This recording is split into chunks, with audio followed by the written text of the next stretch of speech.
Bonjour à tous et bienvenue dans cette nouvelle vidéo. Alors vidéo dédiée à Excel et notamment donc sur des fonctions.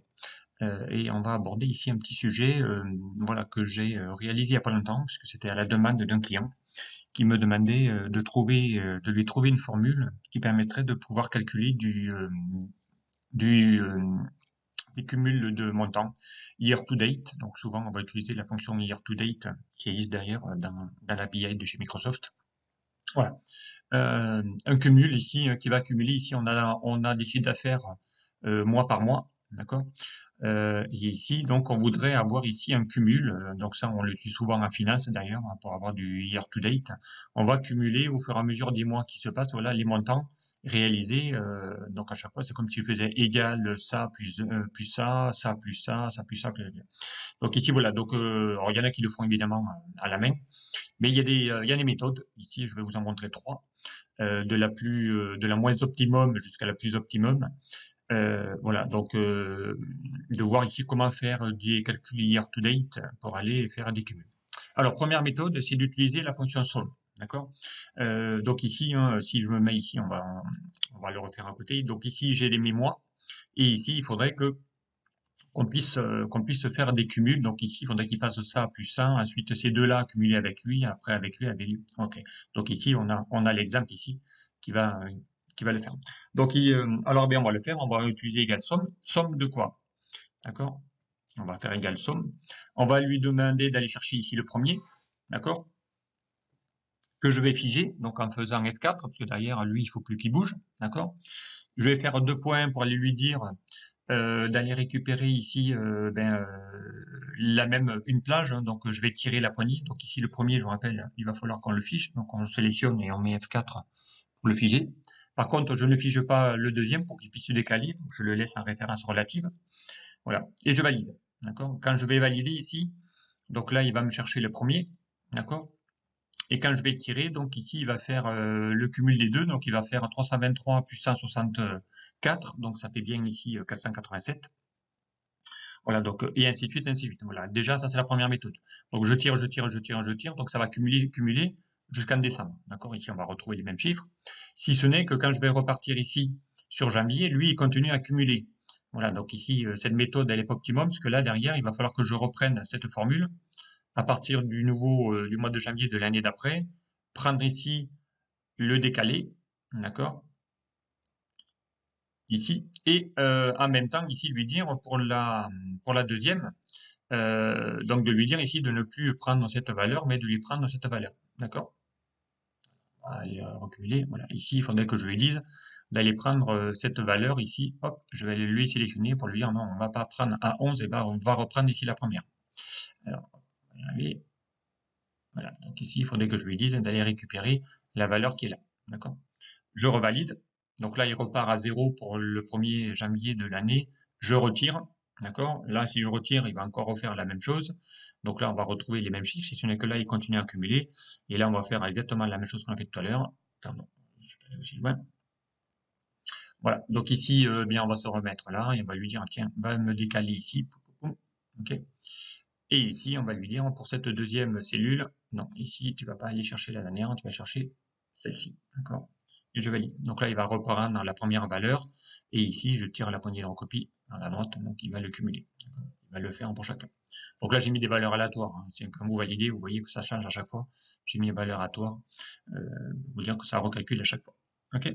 Voilà. Donc ici, voilà ici une première méthode. Donc on a vu qu'elle n'est pas très très optimum, mais elle a au moins voilà, elle a moins le mérite de pouvoir assez rapidement faire des cumuls, voilà, sur un an, sans avoir à faire égal ça plus ça, égal ça plus ça plus ça. Voilà, donc cumul en faisant ici la fonction somme, tout simplement.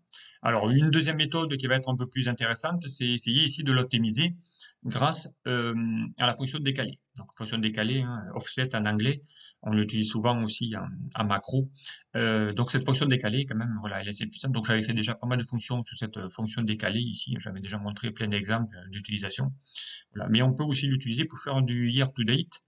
Alors, ben ici, on a besoin de quoi? De récupérer la même fonction qu'on a fait là. Donc, on va faire un CTRL C échappe. On va se mettre ici, on fera un CTRL V, d'accord. Donc là, il va récupérer la même chose. Si ce n'est qu'ici, on a vu que, eh bien ici, ce qu'il faut changer, c'est la première partie. Ici, il faudrait que ça reste figé, mais que ça le fasse aussi pour tout le reste. Donc ici, j'aurais plus qu'à tirer une seule fois la poignée de recopie pour qu'il le fasse. Donc, c'est cette première cellule ici qu'il faut changer. Voilà. Et on va lui dire ici de partir d'un point de départ. Donc, on va lui dire décaler. Alors, décaler, elle a besoin de quoi? Elle a besoin de plusieurs arguments. Elle a besoin d'un point de départ. C'est ma référence.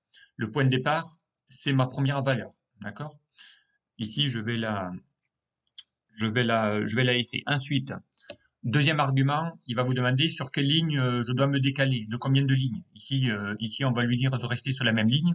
Donc, on va lui dire 0. Ne va pas te décaler d'une ligne vers le bas, tu restes sur la ligne sur laquelle tu es. Okay.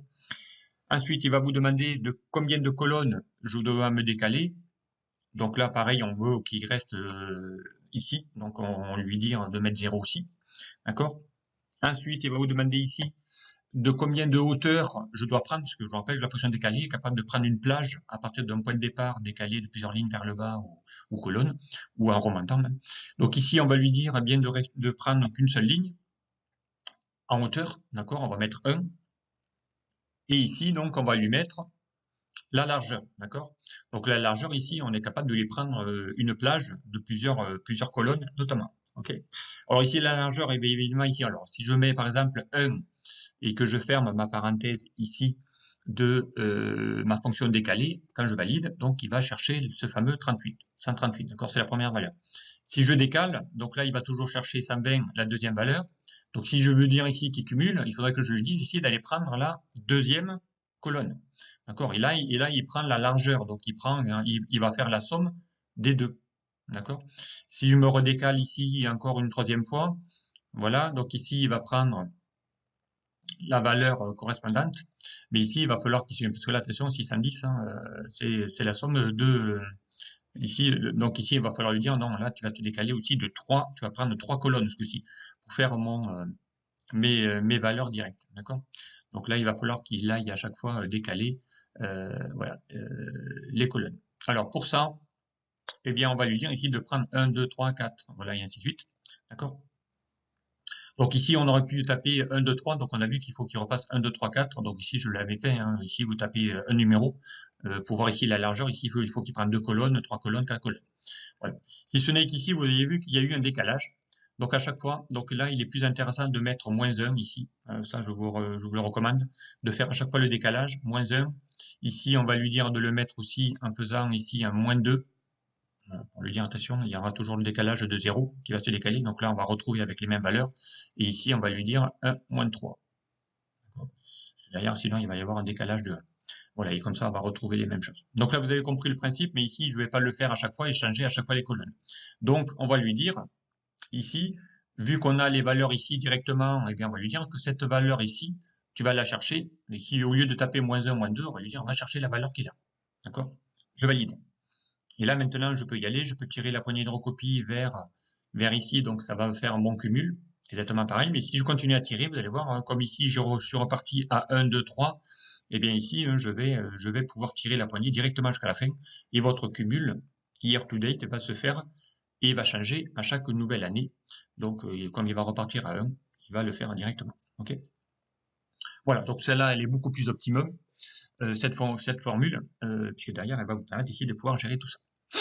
Si ce n'est que, donc on peut encore faire encore mieux, parce que ça m'évitera ici d'aller mettre cette ligne supplémentaire au-dessus de mes dates. Eh bien, comme mes dates, je les ai saisies ici avec des vraies années, donc d'ailleurs je vous conseille fortement de les faire, parce que derrière on pourrait faire des formules beaucoup plus complexes. Voilà, et ici, mettez par exemple 1er janvier 2017, et ici 1er février 2017, voilà. Et ensuite, vous tirez la poignée de recopie, et ça va le faire tout seul, d'accord? Déjà. Donc ici, on sait qu'on est au mois de janvier, ici on sait qu'on est au mois de février. Eh bien, on va lui demander d'aller extraire le numéro du mois correspondant à la date, d'accord? Donc là, il y a une fonction qui permet de le faire. Si je lui dis ici égal mois de cette date, ok? Hop, je valide. Donc là, il va vous faire 1. Donc là, ici, je les avais saisis à la main. Mais ici, je peux avoir exactement la même chose, mais en tirant la poignée de recopie, maintenant, vous allez voir, il va le faire tout seul. À savoir, ici, il va faire 1, 2, 3, 4, il va repartir tout seul. Okay, donc, vous avez compris qu'on va récupérer exactement les mêmes infos en utilisant cette fonction moi. Du coup, eh bien, cette fonction moi, on va l'intégrer directement dans la cellule. D'accord? Donc là, on va reprendre exactement la même qu'on vient de faire ici. Donc, on va faire ici un petit CTRL C, échappe. On va se mettre ici un petit CTRL V. Voilà. Si ce n'est qu'ici, on va remplacer C9. C9 par quoi? Eh bien, par la fonction qu'on vient de faire. Moins de quoi? Moins de cette date. D'accord? Je ferme la parenthèse de mon moins et je laisse la deuxième parenthèse pour ma fonction décalée. Donc, je vais donc y inclure dans ma fonction décalée la fonction moins. Je valide. Donc là, il va me retrouver exactement la même. Et maintenant, je peux tirer jusqu'à la fin.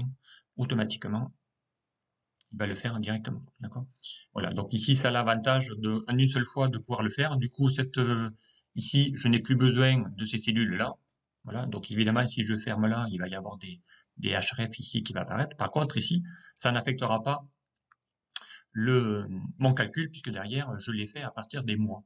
Voilà, donc sans avoir à les remettre ici directement à la main, hop, 2, et ainsi de suite, pour le faire à chaque fois. Donc autant le faire directement. D'accord? Voilà, donc ici, une méthode assez simple.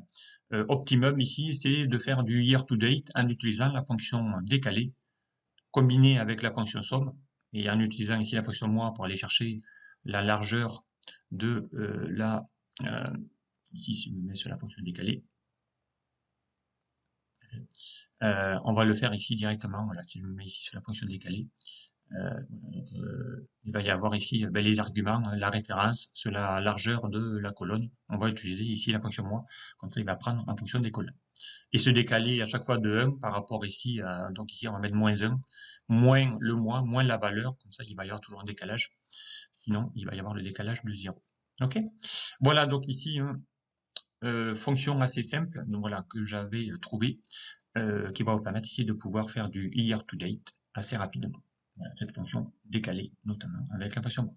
Voilà, ce petit vidéo est maintenant terminé. Donc j'espère que cette fonction va vous permettre de simplifier peut-être vos calculs si vous êtes dans la finance notamment. Merci de m'avoir suivi et puis à très vite sur d'autres tutos. Au revoir.